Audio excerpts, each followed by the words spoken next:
Well, quite the sight to see in Williamsburg tonight. Take a look at this. You see right here a local church setting up a vigil. Yeah, lit up in blue and yellow, and with good reason. It's in honor of Ukraine. And News 12's Hannah Klieger is there now to tell us more about this community prayer. Hannah.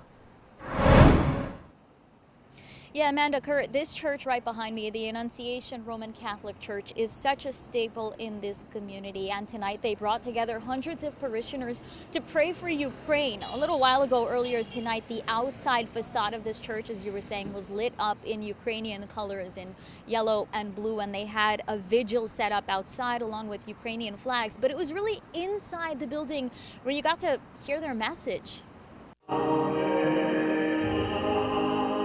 They came together and prayed for peace. They prayed for the end of war, and they prayed for an end to the killings of innocent civilians. Organizers say it's important in dark times to turn to your faith. The message is that there's someone greater than all of us, and that's God. And God alone created us, and God will give us peace. And if we follow in God's path, the world would be much better. And this gives us hope. It gives us hope that, God will never let us down. They also played an interview with a young man who is in the war-torn country right now, who described what his people are facing. Organizers also invited a filmmaker and founder of the Vulnerable People Project, a Catholic charity that has just been helping thousands as they fled the country. Created medical teams, we have food distribution services through volunteers.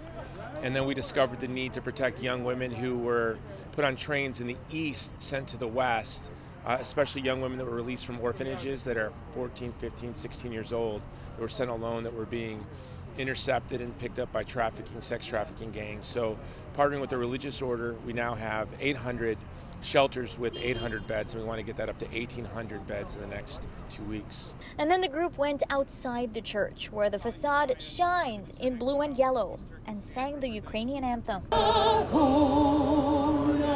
We really, worry about what's going on in Ukraine, especially these last days. So we just, do whatever we can do, just pray. A lot of emotion there tonight. Hannah, you mentioned that one man who spoke from Ukraine who's there right now. Can you tell us a little bit more about what he had to say?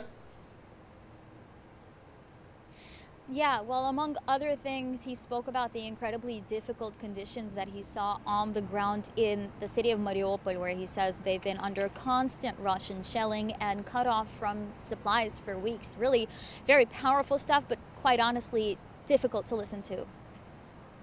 All right, Hannah, thank you so much for that report. Again, a touching tribute and a touching moment there tonight.